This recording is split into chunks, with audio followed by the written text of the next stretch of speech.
자, 우리 과학 기술 지문 한번 볼게요. 지문이 조금 길기도 하고 문제가 조금 어려워 보여서 이제 약간 겁을 내는 친구들이 있는데 그렇게 어렵지 않기 때문에 한번 같이 읽어볼게요.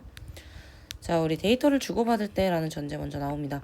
데이터를 주고받을 때 송신 측은 데이터별로 고유하게 부여된 순서 번호에 따라 순차적으로 데이터를 송신하고요. 수신 측은 데이터의 순서 번호에 맞추어 송신 측에 응답 데이터를 보내준다라고 전제가 나와 있어요. 그럼 송신과 수신이 왔다 갔다 데이터를 보내고요. 응답 데이터를 보내는 순으로 서로 교류를 하게 되는 거겠죠. 자, 만약 수신 측에서 데이터 전송 오류가 발생한 것을 파악했다면 오류가 발생한 데이터를 다시 전송해 주도록 송신 측에 요청해야겠죠. 이때 자동 반복 요청 방식 ARQ를 주로 활용을 합니다.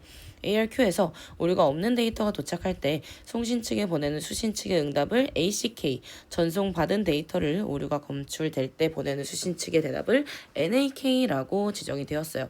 자, 그런데 송신 측에서는 데이터를 전송한 시점부터 타이머를 작동해 지정된 시간 동안 수신 측으로부터 아무런 응답이 없는 경우 타임아웃으로 간주하게 됩니다.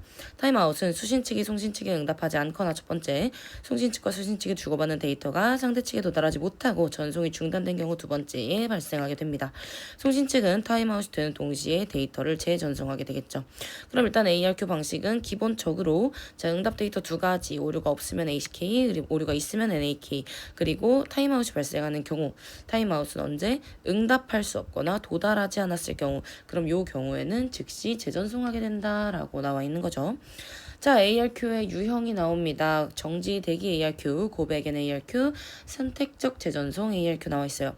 자, 정지 대기 ARQ는 가장 단순한 자동 반복 요청 방식이래요. 수신 측은 송신 측으로부터 받은 데이터를 먼저 수신 측의 버퍼인 수신 윈도우에 저장하고요. 오류 검사를 실시한다. 그 결과에 따라 수신 측은 ACK 또는 NAK를 전송하고요. 해당 데이터를 수신 윈도우에서 삭제합니다. 송신 측이 수신 측으로부터 ACK를 수신하면 그 다음 데이터를 전송하고 NAK를 수신하거나 타임아웃이 되면 그에 대한 데이터를 재전송하게 됩니다.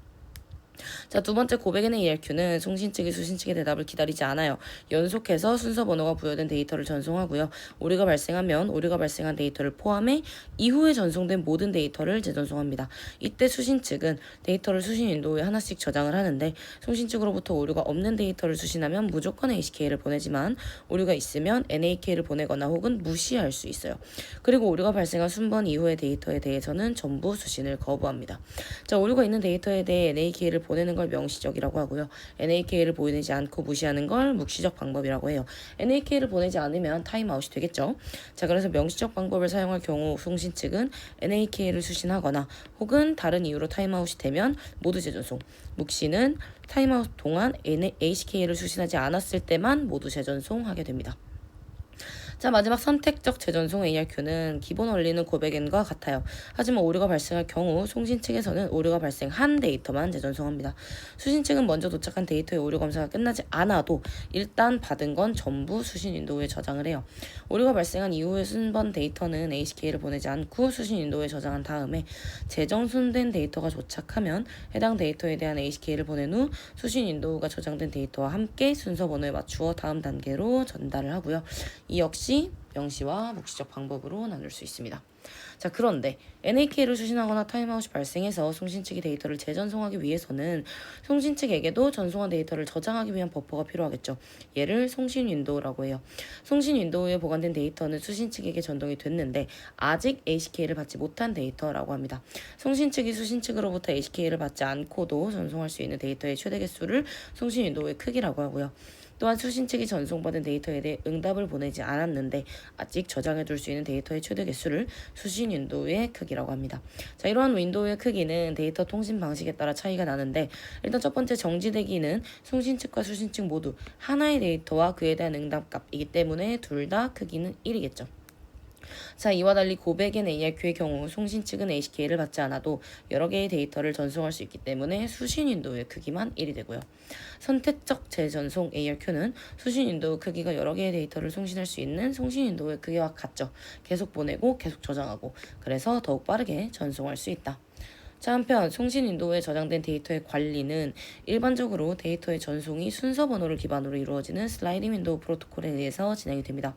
이 프로토콜에서는 낮은 순서 번호부터 차례로 데이터 전송이 처리가 되고요. HK의 회신에 따라 윈도우에서 새로 추가될 데이터의 순서 번호도 순차적으로 높은 번호로 이동이 돼요. 이 과정에서 순서 번호에 해당하는 데이터들이 수신 측에 전송이 되는데, 예를 들어 순서 번호의 최대값이 9, 송신 윈도우의 크기가 3인 데이터를 전송하면 먼저 012 3개의 데이터, 0번에 대한 HK가 도착하면 0은 삭제, 3번이 저장이 돼서 전송이 됩니다. 동시에 1, 2번에 대한 HK가 오면 3번만 남으니까 4, 5번까지 저장을 해서 전송을 하게 되겠죠. 이 상태로 9번까지 도착을 하면 순서 번호 다시 0 모두 전송될 때까지 반복이라고 내용이 나와. 자, 그럼 우리 문제 한번 같이 볼게요. 자, 위클을 통해 알 수 있는 내용으로 가장 적절한 건 나와 있습니다. 고백인 ARQ에서 수신 윈도우는 정지 대기 ARQ와 마찬가지로 데이터를 하나씩 저장한다. 자, 이쪽에 아까 나와 있었던 것 같아요. 데이터의 최대 개수, 정지 대기는 하나씩, 이고 고백에는 수신만 하나씩. 그래서 수신 윈도우의 크기는 전부 하나 맞고요. 자, 56번 보면 슬라이딩 윈도우 프로토콜에 대해 나와 있어요. 송신 측에서 수신 측에 전송하는 데이터의 개수 12개, 최대값 5, 슬라이딩 윈도우 프로토콜을 이용했다라고 나와 있죠. 데이터 전송 과정에서 송신 윈도우 데이터의 저장 상태를 나타낸 건데, 최초가 가고요. 저장된 게 3개, 저장되지 않은 게 노란색 3개라고 되어 있죠. 그럼 이걸 순서대로 한번 보면 처음에 3개 저장했고, 전체를 다 봐도 3개가 최대 저장이에요. 그럼 처음에 크기는 3개씩밖에 안 된다는 거겠죠. 3개를 보냈고 0에 대한 HK가 왔기 때문에 0을 지웠죠. 그럼 1, 2만 남았어요. 그래서 하나를 더 1, 2, 3까지 채웠고요. 그 다음에 1, 2에 대한 동시에 HK가 온 것 같죠. 전부 삭제하고 3, 4, 5까지 해서 지금 총 6개에 대한 데이터를 저장을 했죠. 여기까지의 기점으로는 아직 답을 받지 못한 것 같아요.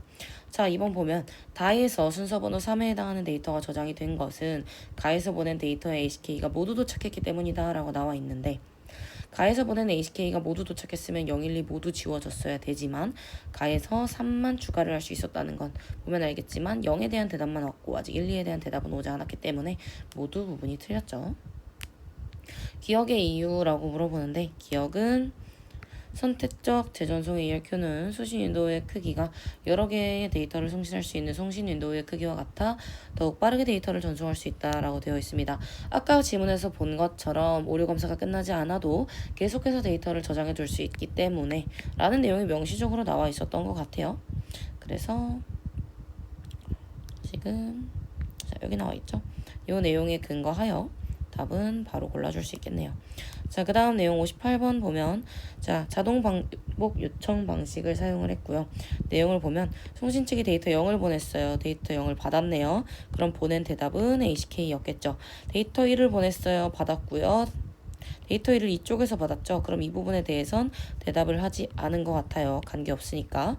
자, 그럼 타임아웃이 됐을 거예요. 그 다음에 데이터 2를 보냈는데 전송이 중단됐어요. 그럼 지금 1에 대해서도 타임아웃이 됐고 2에 대해서도 타임아웃이 됐을 거예요. 그쵸? 그래서 1을 다시 보냈어요. 받았고요. HK를 보냈어요. 2를 보냈는데 그 앞에 3도 보냈죠. 그럼 우리가 여기서 알 수 있는 건 이 프로토콜을 이용을 하는 건 대답이 오지 않았어도 다음 걸 순차적으로 계속 보내는구나. 그리고 대답을 사용하는 방식은 잘못된 오류가 있는 애들에 대해서는 지금 NAK를 보낸 건 하나도 없죠. 묵시적 방법을 사용하는구나 정도 알 수 있을 것 같아요. 그럼 지금 답을 보면 송신 측이 데이터 2를 재전송한 이유는 최초 전송된 데이터 2에 대해 수신 측이 NAK를 보내지 않았기 때문인가요? 묵시적이기 때문에 NAK는 보내지 않아요. 다만 데이터 2를 전송받지 못했기 때문에 수신 측이 아무것도 보내지 못했죠. 그럼 이거는 타임아웃이기 때문에 겠죠? 그래서 그 부분이 틀렸고요. 자, 59번 볼게요. A 부분을 보면 순서 번호에 따르다 라고 되어 있어요. 법에 따르다 라고 되어 있죠. 지금 둘 다 바꿀 수 있는 대체 단어로는 근거하여 정도로 바꿔볼 수 있겠네요. 답은 1번으로 골라주시면 될 것 같아요.